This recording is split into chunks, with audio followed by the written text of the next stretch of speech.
Hello, welcome to code with Avtansh. ये हमारी पहली वीडियो है सीक्वल फॉर एवरीवन, जो हम प्लेलिस्ट बना रहे हैं। उसमें 5 वीडियोस की सीरीज़ है, उसमें ये हमारी पहली वीडियो होने वाली है। ये मैंने आपके लिए पहले से एक नोट डाउन करके रखा है सो दैट आप हमेशा रेफर कर सके इस पूरी वीडियो में अभी हम कौन से कंपोनेंट को एक्सप्लोर कर रहे हैं, और अकॉर्डिंग टू दैट आप इसको आगे या पीछे अपने कन्वीनियंट के अकॉर्डिंग करके समझ सकते हैं। तो आज जो हमारा टॉपिक है वो है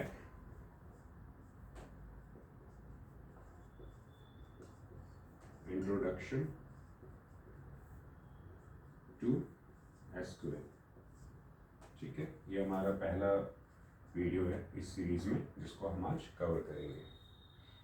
इसके अंदर में हम RDBMS को समझेंगे। RDBMS के साथ साथ उसके जो कोर कंपोनेंट्स होते हैं जैसे कि टेबल, प्राइमरी की, फॉरेन की, इंडेक्सेस, ट्रांजैक्शन, कॉन्स्ट्रेंट्स, ये RDBMS के कॉन्सेप्ट्स हैं, इनको समझेंगे। इसके बाद फिर हम नॉर्मलाइजेशन को कवर करेंगे। मैंने अपने एक्सपीरियंस में देखा कि लोग इन चीज़ों को यूज़ कर रहे होते हैं, इनफैक्ट इसको भी, बट क्या है कि जब उनको टर्म वाइज पता करना होता है कि ये नॉर्मलाइजेशन की कौन सी नॉर्मलिटी को बिलोंग करता है, तो उनको उस चीज़ पे क्लैरिटी नहीं होती। एक चीज़ आप ये समझिए कि इसमें जितनी भी चीज़ें आप एक्सप्लोर कर रहे हैं वो आपको ज़रूरत पड़ने वाली है जैसे जैसे आप डेटाबेस को एक्सप्लोर करेंगे। तो ये कोई भी ऐसी चीज़ नहीं है कि किसी ने अपनी तरफ से ला के इम्प्लीमेंट कर दिया, now you have to follow. आप जब खुद से डेटाबेस डिज़ाइन करें आपको महसूस होगा कि ये चीज़ें आपको यूज़ करनी है। ये उनके कुछ टर्मिनोलॉजी है जिन्होंने डिफाइन किया हुआ है। अगर आप इसको पहले से जानते होंगे आपके लिए डेटाबेस डिज़ाइन करना ईजी होगा, अदरवाइज ये आपको टाइम लेगा और अल्टीमेटली आपको एक परफेक्ट डेटाबेस डिज़ाइन करने के लिए ये चीज़ें इम्प्लीमेंट करनी पड़ेगी। ठीक है, तो हम स्टार्ट करते अपने कॉन्सेप्ट को। तो जैसा कि मैंने बताया था कि ये जो पर्पस है इस वीडियो को बनाने का ये है कि ये हर किसी के लिए समझ में आए। तो इसी सीक्वेंस में हम सबसे पहले स्टार्ट करते हैं कि डेटाबेस क्या होता है। ठीक है,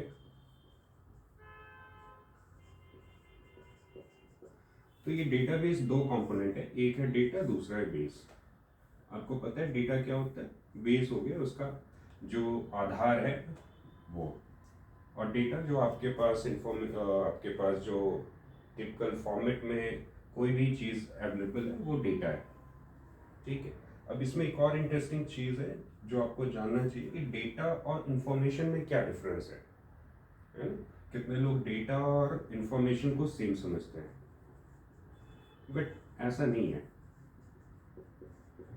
कोई चीज़ है, आपका कोई भी आपने नेम है, यूज़र है, कुछ भी है, वो डेटा है, अभी इसका कोई पर्पस नहीं है। लेकिन जब आप उस डेटा के बेस पे आप कोई चीज़ डिराइव कर सकते हो, कोई डिसीजन बना सकते हो, कुछ आइडेंटिफिकेशन कर सकते हैं, तो वो सम सॉर्ट ऑफ इंफॉर्मेशन बन जाती है। जैसे कि आपकी कोई क्लास है, ठीक है, अब वो क्लास है तो क्लास में स्टूडेंट है, सब कुछ है, ठीक है।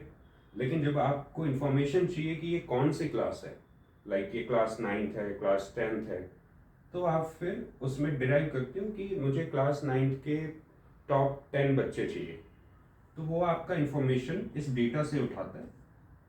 ठीक है, तो ये इंफॉर्मेशन बनता है। तो डेटा जो होता है वो रॉ फॉर्मेट होता है, इंफॉर्मेशन जो होता है कुछ एजम्पशन या कुछ इंफॉर्मेटिव डिसीजन के लिए जो आपको डेटा प्रोड्यूस करना है वो आपको इंफॉर्मेशन में ट्रीट होगा। ठीक है, तो ये हमारा हो गया डेटाबेस। अब डेटाबेस का अगर आप कॉन्सेप्ट समझेंगे तो डेटाबेस में जनरली आप क्या देखते हैं, आप देखते हैं टेबल्स। ठीक है, अब टेबल्स का अगर आप स्ट्रक्चर देखें तो ये टेबल्स का स्ट्रक्चर कोई ऐसी चीज नहीं है कि बिल्कुल आउट ऑफ द कॉन्सेप्ट कोई चीज डिराइव है। आप एक नॉर्मल सा आप कोई भी काम करते हैं, तो अगर आपको मल्टीपल चीजों में इसको डिवाइड करना है या अरेंज करना है तो आप ये स्ट्रक्चर लेते हैं। इस स्ट्रक्चर में क्या होता है, जो आपका ये होता है पार्ट, ये रो होता है। ठीक है, ये रो 1 2 3 4 5, आप एक्सेल यूज़ करते हैं, आप गूगल शीट्स यूज़ करते हैं, तो उसमें आपको एक शीट पे ये हायरार्की होती है। तो ये रो हो गया, ठीक है। और इसी फॉर्मेट में अगर आप देखेंगे तो ये कॉलम हो गया, राइट।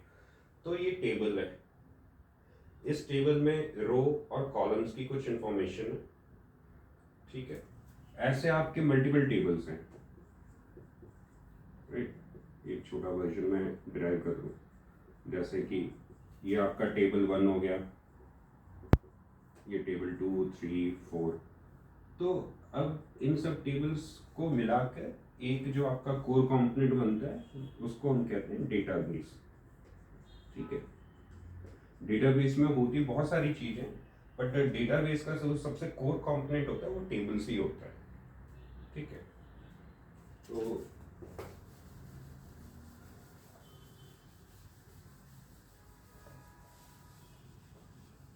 अभी सीक्वेंस में हम आगे बढ़ते हैं। तो हम अभी RDBMS कर रहे हैं, हमने अभी जस्ट टेबल्स को किया। अब टेबल के अकॉर्डिंग आप देखो, एक जेनेरिक सा टेबल लेते हैं, ठीक है। जैसे आप आपके जो डे टू डे लाइफ में आप कोई चीज़ कर रहे हो उसके पॉइंट पे सोचते हैं, जिससे कि आप इसको विजुलाइज कर सको। एजुकेशन में विजुलाइजेशन बहुत इंपॉर्टेंट है। अगर आप किसी चीज़ को विजुलाइज नहीं कर पा रहे हो तो आप उसको बहुत समय तक अपने पास होल्ड नहीं कर पाएंगे, ठीक है। तो हम अभी कंपोनेंट कर रहे हैं RDBMS, और इसके अंदर हम कर रहे हैं टेबल्स, राइट। सो अब टेबल्स में अगर आप डिज़ाइन कर रहे हैं तो आप एक मान लीजिए आप सभी इंस्टाग्राम यूज़ कर रहे हैं, तो इंस्टाग्राम के हिसाब से हम सोचते हैं, ठीक है। तो आप इंस्टाग्राम में जब आप देखते होंगे तो इंस्टाग्राम में सबसे कोर कंपोनेंट क्या चीज़ होती है?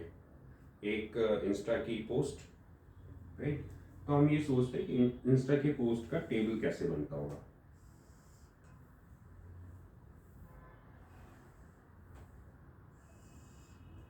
तो ये टेबल का स्ट्रक्चर मैंने ड्रॉ कर लिया। तो इंस्टा की पोस्ट बनानी है तो सबसे पहले क्या चाहिए आपको? पोस्ट का कंटेंट, ठीक है। तो मान लीजिए कि आपका ये पोस्ट का कंटेंट हो गया।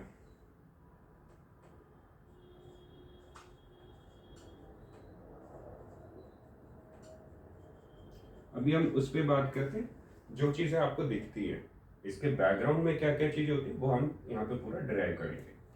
तो एक चीज़ जो आपको दिखती है वो होती है पोस्ट का कंटेंट, ठीक है। इसके बाद और क्या दिखता है आपको? ये पोस्ट किसने डाला, ठीक है।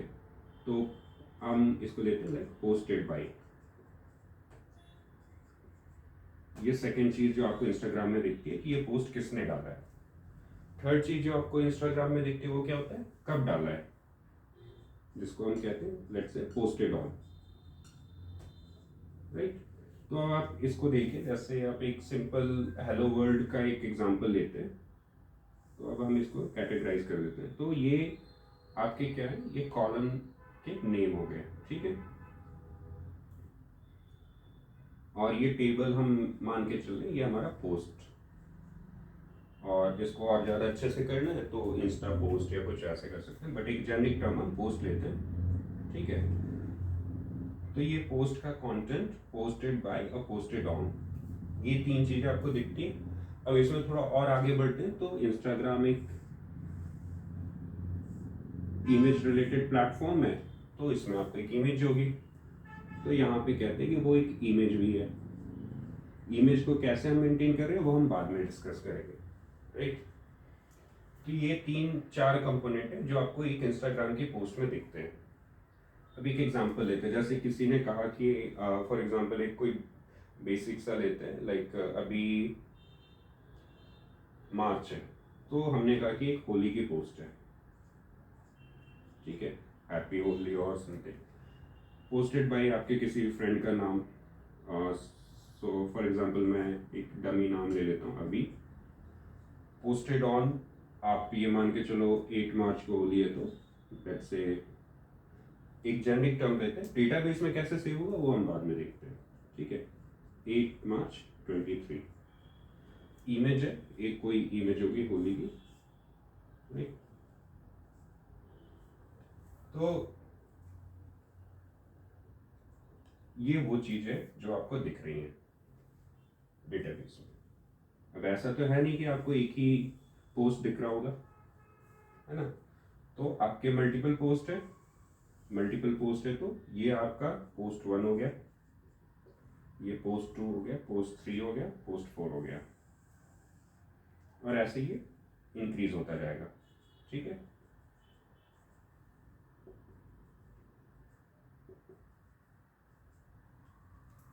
यहाँ तक क्लियर हो रहा है। तो अभी तक हमने क्या किया, एक हमने जेनरिक एग्जांपल लिया इंस्टाग्राम का। इंस्टाग्राम में हमें क्या क्या चीज़ें दिखती है वो। अब इंस्टाग्राम में बहुत सारे आप स्वैप जैसे जैसे करते और कंपोनेंट आता है, तो उसके लिए ये रो 2 3 4 आपका इस तरीके से होता जाएगा। ठीक है, अब जब ये चीज़ें बन रही हैं, तो अब आप डेटाबेस के पॉइंट पे अगर सोचेंगे तो इसमें क्या क्या चीज़ें लग रही हैं कि इसमें होना चाहिए इसको मैनेज करने के लिए। तो जो सबसे पहली चीज़ आपके दिमाग में आएगी वो ये आएगी कि ऐसा क्या होगा कि अगर इसी ने 2 बार होली की पोस्ट डाली है, 3 बार डाली है, या अलग अलग यूज़र ने बहुत सारी पोस्ट डाली है, तो हम कैसे आइडेंटिफाई करेंगे कि ये अलग अलग है। ठीक है, तो इस कॉन्सेप्ट में जो पहली चीज़ आती है वो आती है कि हम इसको एक आईडी देंगे। तो वो आईडी बन जाती है फॉर एग्जांपल पोस्ट आईडी।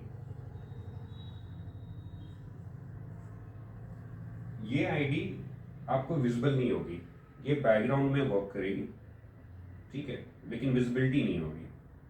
और ये आईडी कैसे होगी, ये पोस्ट आईडी इस तरीके से होगी कि ये हमेशा, अब 2 तरीके से हैं, अलग अलग डेटाबेस में अलग अलग अप्रोच यूज़ करते हैं, बट अभी के लिए मैं एक जेनरिक टर्म में लेता हूँ कि ये एक इंटीजर बेस्ड है और इंक्रीमेंटल है।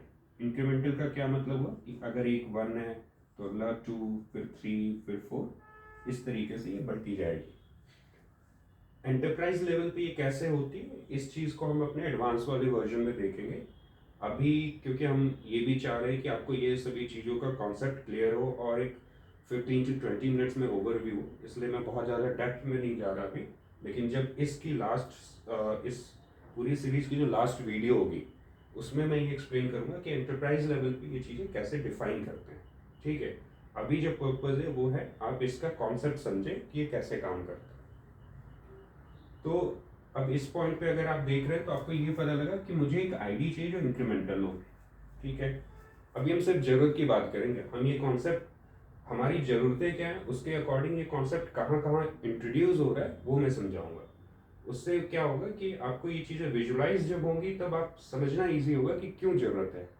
ठीक है, तो पहली चीज़ आपको ये पता लगी आपको एक आईडी की ज़रूरत है। ये आईडी कैसी होगी कि इंक्रीमेंटल होगी। अच्छा, ये तो ठीक है, अगर ये आईडी इंक्रीमेंटल ना हो के अगर ये ऐसे हो जाए कि फॉर एग्जांपल ये भी 1 हो गया, तो आपका जो पर्पस था हर एक रो को एक आईडी से यूनिक देखने का, ये पर्पस खत्म हो गया। मतलब ये फुलफिल नहीं कर पा रहा अगर ये दोनों आईडी सेम होगी। तो यहाँ से हमें क्या पता लगा कि हमें आईडी इंक्रीमेंटल भी चाहिए थी और यूनिक भी चाहिए थी। ठीक है, अब हम अपने कॉन्सेप्ट में आए। तो जो ये अगला कॉन्सेप्ट है आपका प्राइमरी की, ये इसी चीज़ के लिए लिखा गया है कि आपके टेबल में एक ऐसा कॉलम होना चाहिए जो कि उस रो की आईडी को यूनिकली आइडेंटिफाई करता हो। मतलब जो चीज़ें हमने यहाँ पे अभी समझा कि हमें ये दिक्कत आ रही थी, अगर ये सेम हो गया या अगर ये नहीं है तो क्या है, उस चीज़ को एड्रेस करने के लिए प्राइमरी की इंट्रोड्यूस हुआ। तो प्राइमरी की अब क्या चीज़ हो रही है, प्राइमरी की हो रही है आपकी एक इंक्रीमेंटल वैल्यू है जो कि यूनिक है through out the column of this table. ठीक है, तो ये आपकी हो गई प्राइमरी की। इतना क्लियर हो रहा है अभी? अगर आपको कहीं पे भी कोई चीज़ लग रही है कि क्लियर नहीं, तो पहली चीज़ तो ये रेकमेंड करूँगा आप बैक में जाके समझ सकते हैं, क्योंकि मतलब वीडियो है तो आप पॉज किया थोड़ा सा बैक जाके फिर से समझ सकते हैं। अगर फिर भी आपको कहीं पे दिक्कत लग रही है या कोई चीज़ आप चाहते हैं कि मैं ज़्यादा डीपली उसको एक्सप्लेन करूँ, तो आप उसके लिए कमेंट में मेंशन कर सकते हैं। जो भी चीज़ आपको लगती है कि एक अलग से एक वीडियो बनानी चाहिए, तो वो मैं उस पर कंसिडर करता हूँ। तो ये प्राइमरी की हो गया हमारा। नेक्स्ट फॉरेन की है।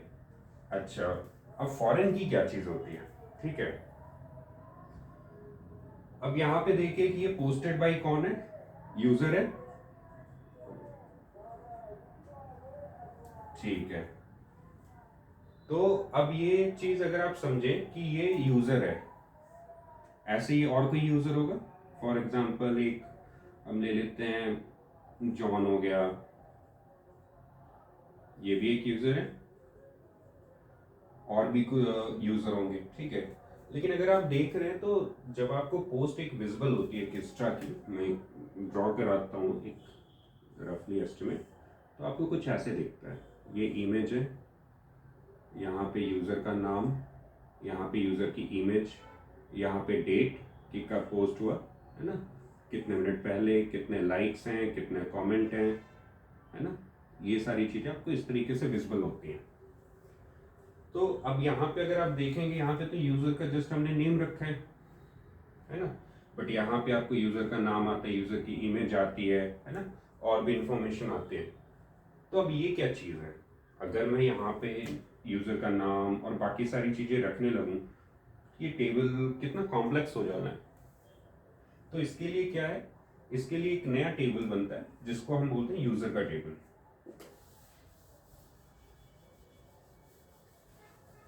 तो यहाँ पे मैं फिर से एक नया टेबल बनाता हूँ। ये हमारा कौन सा टेबल था, मैं इसको कह देता हूँ ये टेबल 1 है। अब एक मैं नया टेबल बनाता हूँ, टेबल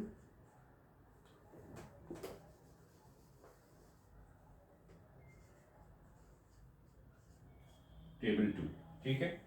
इसमें क्या है, यूजर। तो इस टेबल में भी क्या चीज होगी, स्ट्रक्चर सेम होगा।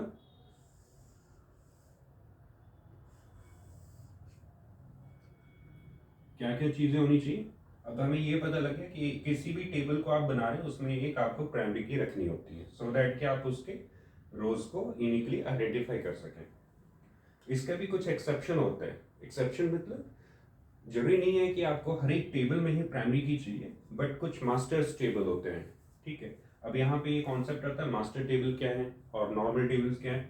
तो मास्टर टेबल हम जनरली उन टेबल्स को कहते हैं जहाँ पे हमारी इंफॉर्मेशन बहुत सारी स्टोर होती है किसी पर्टिकुलर एंटिटी के अकॉर्डिंग, ठीक है। अब जैसे ये यूजर है, अगर मैं इसको बोलूँ ये यूजर मास्टर है, तो यूजर मास्टर क्या होता है कि जहाँ पे यूजर की लगभग सभी इंफॉर्मेशन अवेलेबल हो, जैसे कि यूजर की आईडी,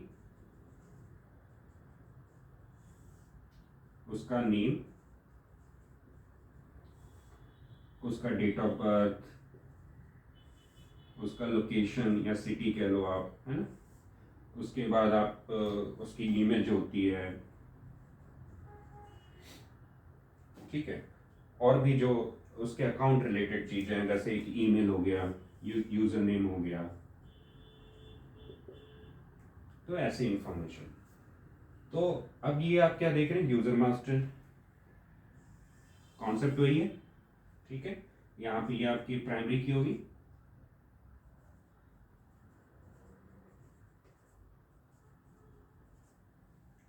ठीक है। ये आपके हम रोज डिफाइन कर रहे हैं। यहाँ पे हमारे पास ये यूजर है अभी, ठीक है। डेट ऑफ बर्थ इसका मान लीजिए कुछ भी है 1988 समथिंग। सिटी आप मान लीजिए इसकी दिल्ली है। इमेज हो गई। अभी इमेज में भी एक अलग कॉन्सेप्ट है, हम क्या इमेज लेते हैं, बट जनरली क्या करते हैं कि हम इसको आप इमेज का यूआरएल हम रखते हैं जल्दी। डेटाबेस में अलग अलग कॉन्सेप्ट है, कुछ लोग ब्लॉब का आर्किटेक्चर यूज करते हैं, तो इमेज को ये यहीं पे स्टोर कर लेते हैं। और कितनी जगह पे इमेज को हम सीडीएन पे स्टोर करते हैं और उसका यूआरएल हम यहाँ मेंशन करते हैं या आईडी मेंशन करते हैं। ईमेल हो गया @gmail.com, जो भी आपके हैं, ठीक है। इमेज में हम इसकी आईडी ले लेते हैं, जैसे img001.jpg और समथिंग। यूजर आईडी आप 01 या 1 जो भी आपको लेना है।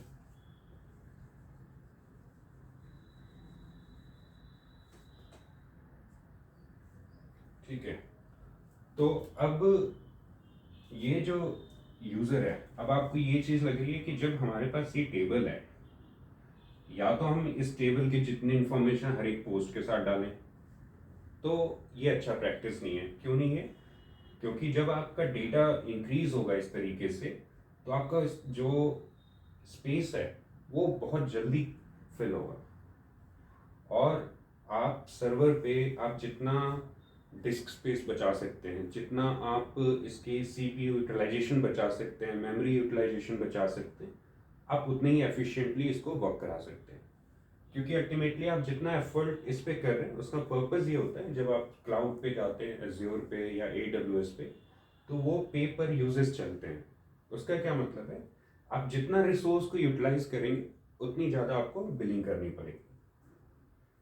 तो अब हमारा जो पर्पस था वो ये था कि हमने एक अलग टेबल बना दिया। अब मैं इस टेबल की एक आईडी को यहाँ पे यूज़ कर रहा हूँ। ये टेबल की आईडी होगी,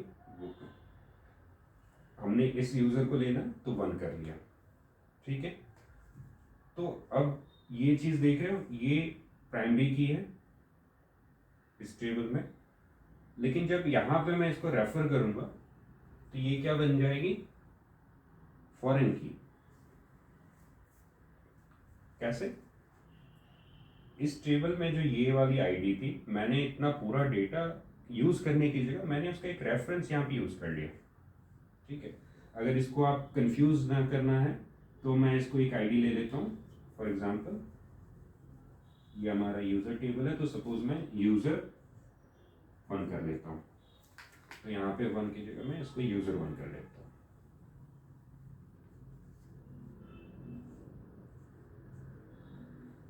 तो ये यूज़र 1 जो है आईडी हो गई इसकी, ठीक है। यहाँ तक क्लियर हो रहा है? तो अब ये हमारा फॉरेन की हो गया। अभी हम इसके अकॉर्डिंग नहीं जा रहे, हम अपनी ज़रूरतों को समझ रहे हैं कि जब आप डेटाबेस पे काम करते हैं तो आपको कैसे कैसे चैलेंजेस आते हैं, और उस चैलेंज को रिजॉल्व करने के लिए क्या क्या कॉन्सेप्ट इंट्रोड्यूस किए गए, हम उसके अकॉर्डिंग जा रहे हैं, ठीक है। तो अभी हमने टेबल कर लिया, प्राइमरी की कर लिया और फॉरेन की कर लिया। अब बात करते हैं इंडेक्सेस की, ठीक है। अब इंडेक्सेस क्या होते हैं?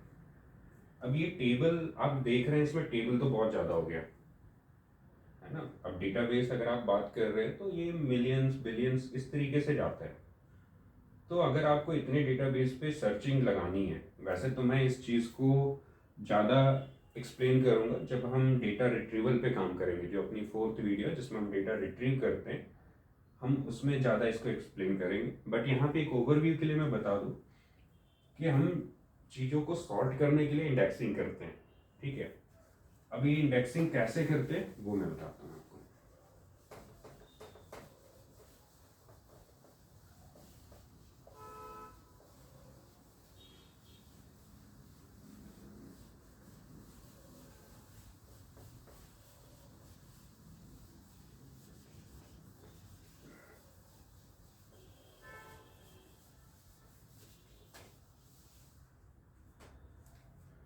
इंडेक्सिंग पे आते हैं।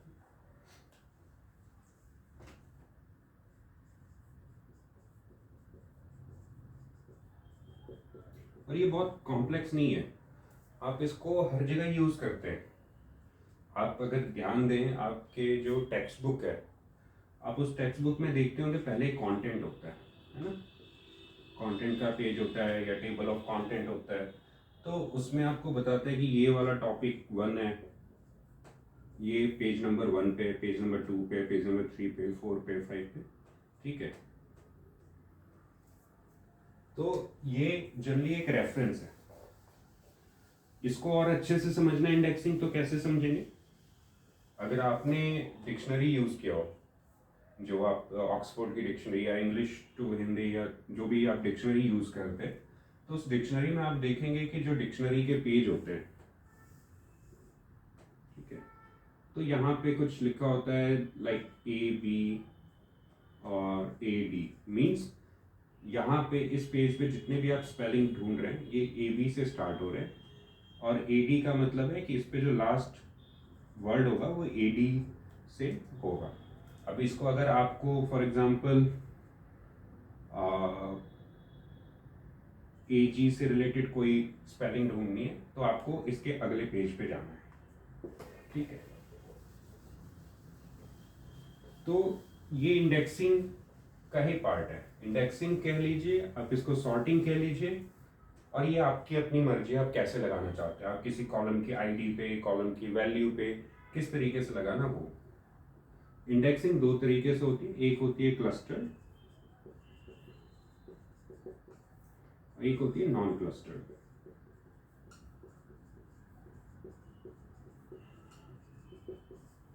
ठीक है, क्लस्टर्ड और नॉन क्लस्टर्ड। अब ये इंडेक्सिंग क्लस्टर्ड कैसे होती है, नॉन क्लस्टर्ड कैसे होती है, ये भी मैं समझाने की कोशिश करता हूँ। क्लस्टर का क्या मतलब होता है कि एक बंच में आपने इकट्ठे कर दिए। फॉर एग्जांपल आपके पास 1 to 100 है रोज।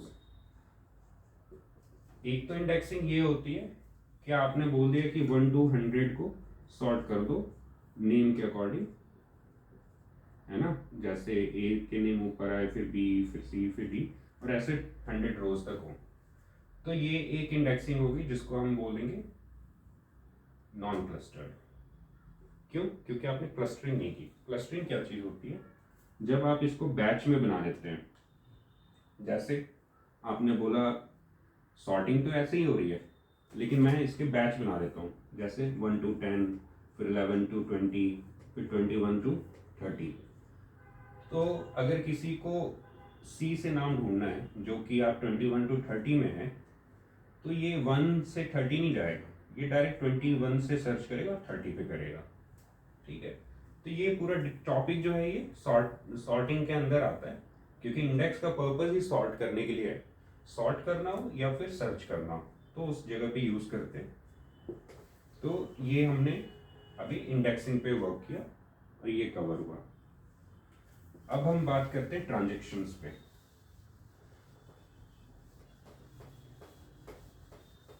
इस वीडियो का पर्पस बहुत क्लियर है कि हमने सिर्फ कॉन्सेप्ट को क्विकली ओवरव्यू करने क्या है, और ये गो टू वीडियो भी है। जैसे अगर आप कहीं इंटरव्यू की प्रिपरेशन कर रहे हैं या कहीं पे आपको क्विक ओवरव्यू चाहिए कि कैसे काम करता है, तो आप हमेशा इसको रेफर कर सकते हैं।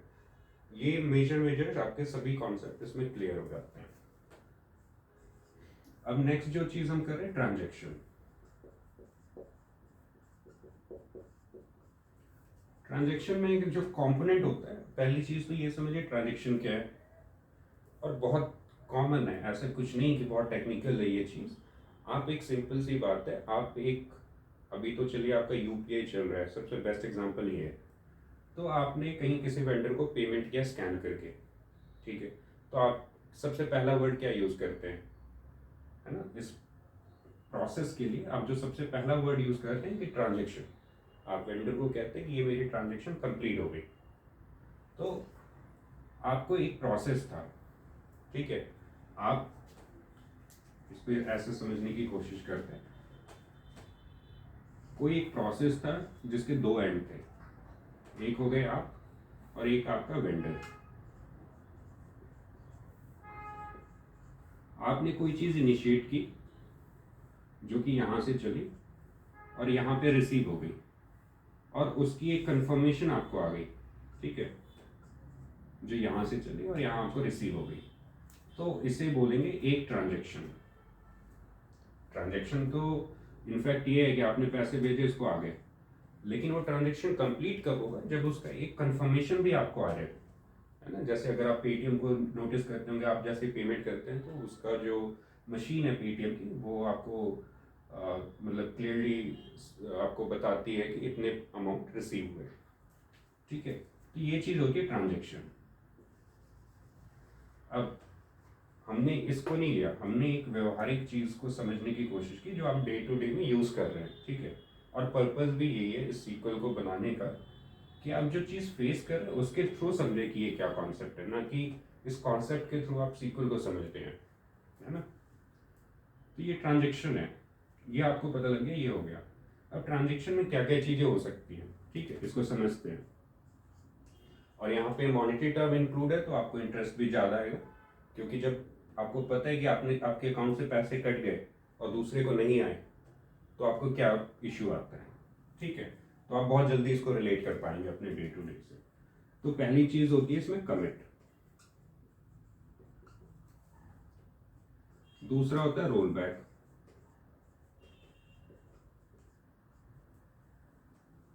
ठीक है। क्या मतलब हुआ, सॉरी ये रोल बैक है। तो इसमें क्या मतलब हुआ कमिट का, आपने वेंडर को फॉर एग्जांपल 100 रुपीज सेंड करने थे, वेंडर को रिसीव हो गए, तो यहां से यहां तक में बोला गया कि आपका जो पर्पस था वो हो गया, ठीक है। तो अगर ये हो गया तो ये कमिट हो गया, ठीक है।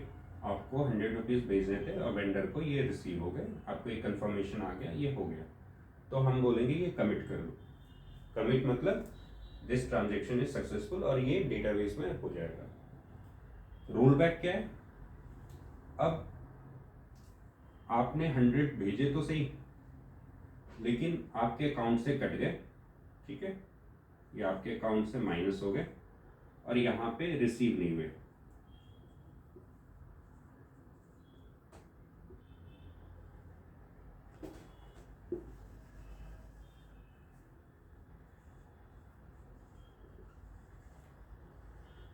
ठीक है, तो अब ये क्या हुआ, ये कंप्लीट है नहीं है।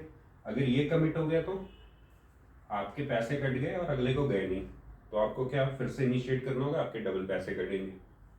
तो अब इसमें क्या कॉन्सेप्ट है कि अगर आपके पैसे नहीं कटे, अब आप अपनी मतलब एक लॉजिकल चीज़ों को इस्तेमाल करें कि अगर आपके पैसे कट गए और वेंडर को नहीं गए तो क्या होना चाहिए, कंप्लीट तो है नहीं, तो क्या होना चाहिए, आपके पैसे वापस आने चाहिए आपके अकाउंट में, सो दैट कि आप दोबारा से उसको ट्रांसफर कर पाए। तो इस प्रोसेस को जो कहते हैं कि अगर आपके पैसे कट गए और आगे नहीं पहुंचे तो आप इसको रोल बैक करते हो, ठीक है। रोल बैक का क्या मतलब, आपने जो चीज़ परफॉर्म किया और उसका जो भी एक्शन हुआ है ना, एक्शन क्या है कि आपकी अमाउंट कट गई, तो जो भी एक्शन हुआ वो रोल बैक होगा। तो अगर आपके पैसे कटे हैं तो वो वापस से उतने ही पैसे आपके अकाउंट में आएंगे, ठीक है, और आपका अकाउंट पहले स्टेट पे आ जाएगा। तो ये प्रोसेस जो होता है ये होता है रोल बैक, ठीक है। डेटाबेस के केसेस में ये चीज़ होती है क्योंकि आप ये जो चीज़ कर रहे हैं ना, ये भी डेटाबेस मतलब डेटाबेस रिलेटिव है, ठीक है।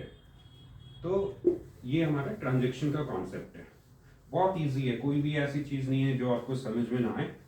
फिर भी अगर आपको कहीं लगता है आप हमेशा इस वीडियो को बैक करके समझ सकते हैं। बिल्कुल व्यवहारिक चीज़ है जो आप डे टू डे में रोज के रोज दिन में 10 ट्रांजेक्शन कर रहे हैं, आप समझ सकते हैं, कोई ऐसा कॉम्प्लेक्स नहीं है। अब बात करते हैं कॉन्स्टेंट्स पे, ठीक है। कॉन्स्टेंट्स क्या चीज़ होती है,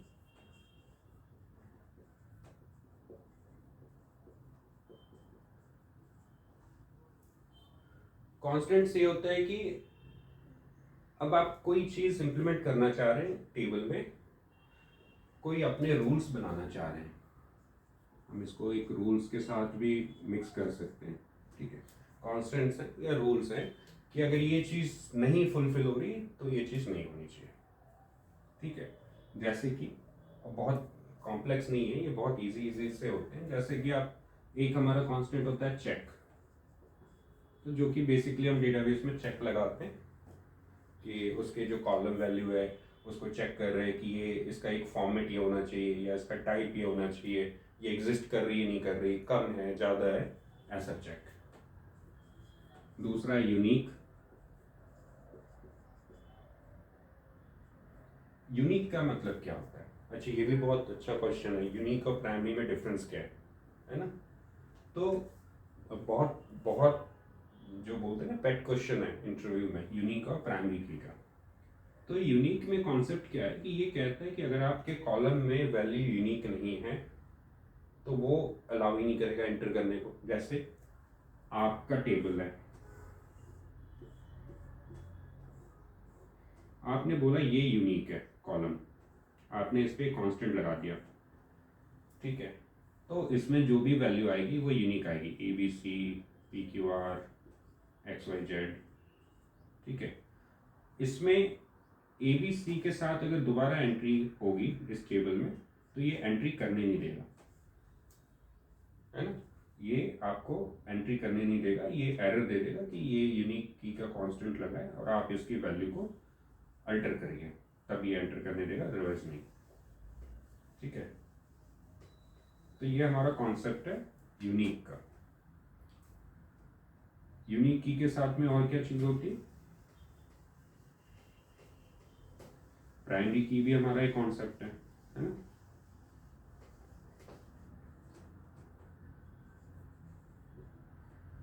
प्राइमरी की वैसे की होती है बट ये कांस्टेंट है। कांस्टेंट कैसे?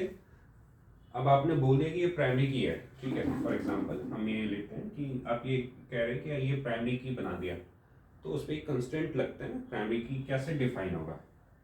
तो ये प्राइमरी की का कांस्टेंट होता है। फिर आप फॉरेन की लगाते हैं तो उसका कांस्टेंट होता है। फॉरेन की क्या कहता है? आपने फॉरेन की लगा दिया, ठीक है, ये दो टेबल है, आपने बोला कि इसमें एक कॉलम है सी, इसमें एक कॉलम है बी। अब आप कोई वैल्यू बी में एंटर करना चाह रहे हैं और इसकी फॉरेन की सी में है, और आपने सपोज 2 एंटर कर दिया, बट इसमें 1 2 3 में आप फॉर एग्जांपल 2 है ही नहीं, है ना? इसमें 2 नंबर की आईडी एग्जिस्ट ही नहीं कर रही, तो ये कौन है जो इसको वैलिडेट करेगा? या फॉरेन की कांस्टेंट जो होता है वो वैलिडेट करता है। तो तरीके से अगर आप समझना चाहें तो जो आपकी कीज हैं, ठीक है, मोस्ट लाइकली वो कांस्टेंट में आ जाती है, जैसे कि प्राइमरी की है, फॉरेन की है, यूनिक की है। तो जो जो की है उसका कांस्टेंट बनता है।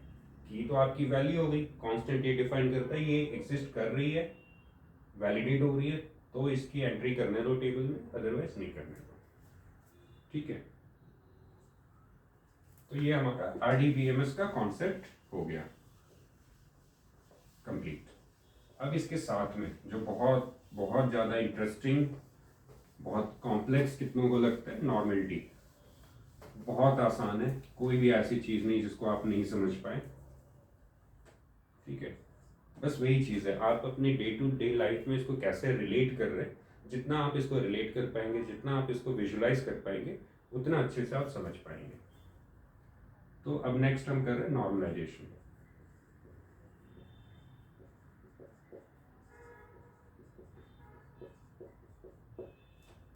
तो नॉर्मलाइजेशन में क्या चीज़ होती? 3 तरीके की नॉर्मलाइजेशन होती है और बहुत सिंपल है, 3 होती है। तो पहला 1, दूसरा 2, तीसरा 3 और NF नॉर्मलाइजेशन फॉर्म। ठीक है, तो पहला नॉर्मलाइजेशन फॉर्म क्या कह रहा है? अगर आपको ये रीडेबल नहीं है तो मैं आपको रीड करके बता देता हूँ कि पहला नॉर्मल फॉर्म कहता है कि no repeating group of column.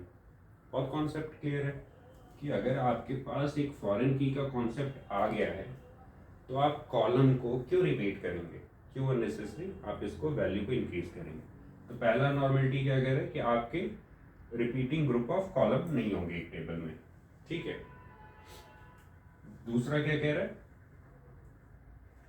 कि आपका जो नॉन की कॉलम है वो must be functional on primary के होना चाहिए। ठीक है, मतलब अच्छा ये आप समझिए की और नॉन की, वैसे तो आपने पिछले वीडियो में कर लिया तो आपको पता ही होगा, बट मैं फिर भी एक बार रिपीट कर दे रहा हूँ। अब की कॉलम क्या है? ये आईडी है, इसको हम बोलते हैं की कॉलम, और जिसमें वैल्यू होती है जैसे नेम, एज।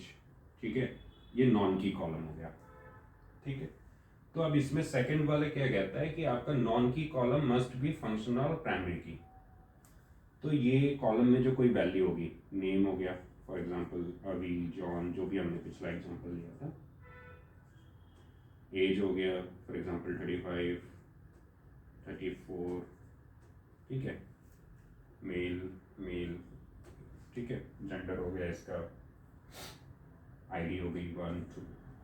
तो ये कह रहा है कि आपके जितने भी नॉन की कॉलम होंगे ये फंक्शनल होने चाहिए प्राइमरी की पे। मतलब अगर आपने प्राइमरी की लगा दिया कि ID 1 वाली सारी वैल्यू लाओ तो ये सारी वैल्यू जानी चाहिए, है ना। तो जब इस तरीके का आपका डेटाबेस का स्ट्रक्चर बन जाएगा तो इसका मतलब है कि ये सेकंड एनएफ को फुलफिल कर रहा है। और एक कॉमन सी चीज़ है कि अगर आप सेकंड एनएफ है तो 1 एनएफ को तो ये कर ही रहा होगा, ठीक है, तभी वो सेकंड एनएफ पे आएगा। मीन्स फर्स्ट एनएफ क्या कहता था, रिपीटिंग ग्रुप ऑफ कॉलम, तो सेकंड एनएफ में ये पूरा होगा। अच्छा मैं लिख भी देता हूँ तो थोड़ा सा इजी रहेगा समझने में। No repeating group of columns,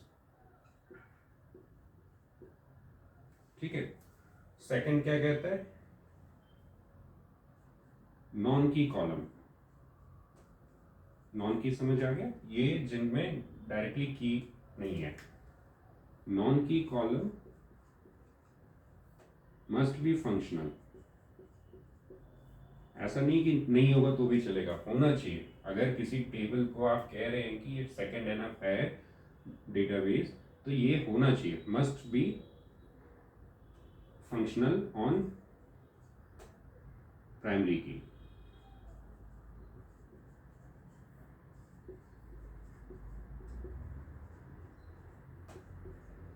ठीक है। अच्छा थर्ड एनएफ क्या कह रहा है, कोई भी टेबल आपका डेटाबेस आपका थर्ड एनएफ तब होगा जब वो फर्स्ट को भी पूरा करे, सेकंड को भी करे, और थर्ड की कंडीशन क्या है, कंडीशन नॉन की column should not dependent on another non की। ठीक है, मींस अगर एक नॉन की है तो ये दूसरे टेबल की नॉन की पे डिपेंडेंट नहीं होनी चाहिए, शुड नॉट डिपेंडेंट। ठीक है, ऑन अदर नॉन की कॉलम। क्लियर हो रहा है? ये तीन कांस्टेंट, इसको और अच्छे से समझना। पहली चीज तो रिपीट ही नहीं होनी चाहिए, ठीक है। सेकंड में आप ये कह रहे हैं कि नॉन की कॉलम मस्ट बी फंक्शनल, और तीसरे में कह रहे हैं कि नॉन की डिपेंडेंट नहीं होगा, ठीक है। तो ये बस ये चीजें हैं। अब एक बार हम रिकैप लेते हैं, ठीक है, क्या क्या हमने कवर किया। क्विक रिकैप 1 से 2 मिनट में, डिटेल में देखना है आप फिर से इसको रिवाइंड करके देख सकते हैं।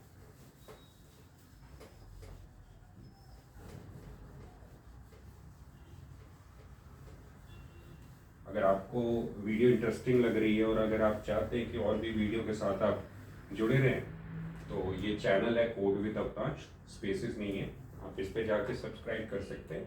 या ये वीडियो भी अब जैसे प्ले हो रही है तो आपको राइट साइड में एक आइकन आ रहा हो, उस पर आप क्लिक करेंगे तो सब्सक्राइब का ऑप्शन आएगा, तो आप कर सकते हैं। और तो अब एक क्विक रिव्यू हमारा क्या है, हमने RDBMS को समझा, हमने टेबल्स, प्राइमरी की, फॉरेन की, इंडेक्सेस, ट्रांजैक्शन और कांस्टेंट को एक्सप्लोर किया RDBMS के टर्म में, और फिर हमने नॉर्मलाइजेशन को समझा। अभी नॉर्मलाइजेशन वैसे तो इजी है, आपको पता भी लग गया होगा, लेकिन फिर भी हम इसको दोबारा से कवर करेंगे जब हम डेटाबेस पे ऑपरेशंस परफॉर्म करेंगे, सिलेक्ट का, फिल्टर का, है ना, मतलब सर्च करना हो, फिल्टर करना हो, सॉर्ट करना हो, तो इन सब पे हम इस कॉन्सेप्ट्स को अप्लाई करेंगे। अभी का पर्पस एक ओवरव्यू देना था, ठीक है। तो होपफुली ये चीज़ क्लियर हो गई होगी। तो अब हम नेक्स्ट आपको अगले वीडियो में कंटिन्यू करेंगे, ठीक है। Thank you.